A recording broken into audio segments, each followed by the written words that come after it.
Anurag, thank you for speaking with us on Prime Time. I think the key question people watching this story right now would want to know is how safe their jobs are. And in that context, could you explain which sectors are the most at risk? So I would say that our report shows that the industry is going to go through a phase of job substitution.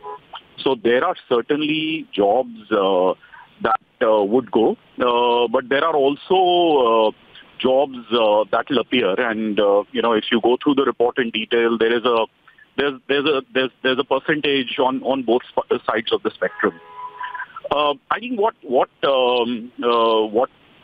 also coming out is, and probably which is even more important, is that in each of the sectors there's a significant percentage of jobs where the skill requirement will evolve. So there needs to be a significant portion on or significant focus on reskilling. In terms of, since your question was more about specific sectors, as expected, IT, ITS, and BFSI, the percentage of jobs that will require new skills are on the higher side.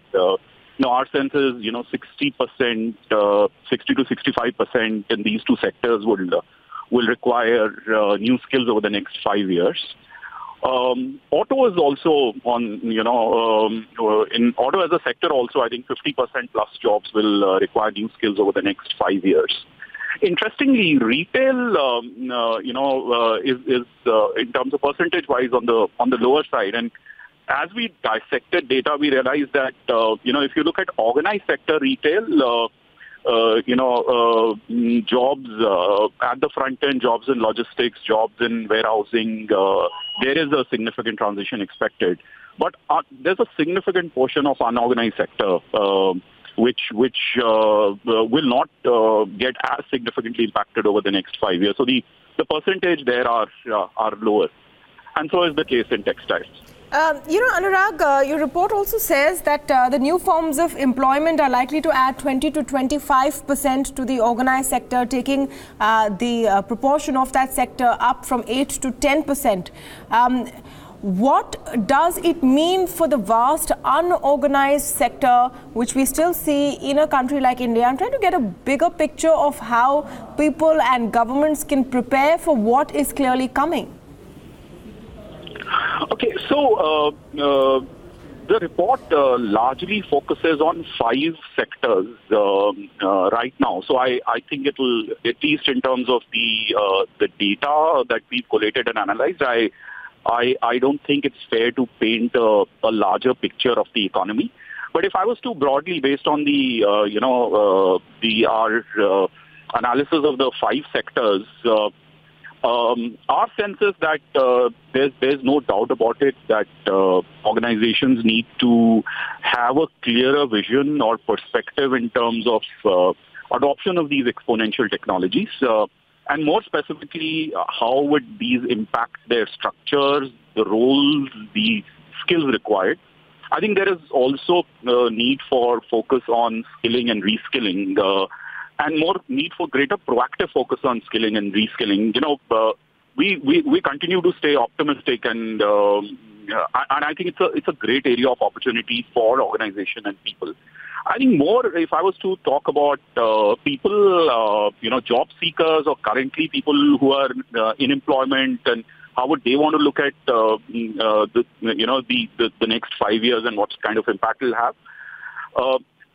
There's some interesting trends there. If I was to pick some of them, contingent labor or white-collar contingent workforce is already, interestingly, 24%. 24% of the world's contingent labor workforce is in India, and that was an interesting trend. So the sense we get is that that's going to become more of a reality. So there would be a need for a mindset shift where we look at a 9 to 6 kind of a role as a standard norm for employment. Right. Anurag, and just since you mentioned that, and just to get a quick last question in, I just want to understand, considering, this has been a narrative for a long time about what automation would mean for some of these sectors in India, but just considering there are other countries, major economies, which rely heavily on manufacturing, compared to what's happening around the world in the US and Japan, how much would automation really impact us in India relative to the other major economies in the world? Automation will have a very different impact for different sectors. So we looked at employment coefficient or employment elasticity of various sectors in India.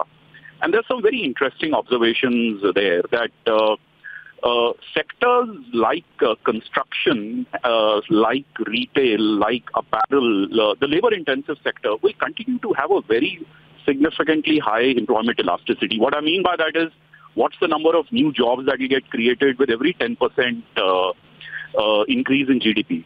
So given India's dependence on, I'm not using the term manufacturing broadly, I'm more talking about labor-intensive manufacturing. I think the sectors with greater employment elasticity, interestingly, are relatively lower on the value chain on technology impact.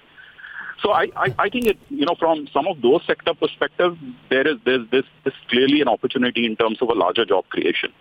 I really appreciate you joining us and sharing those insights.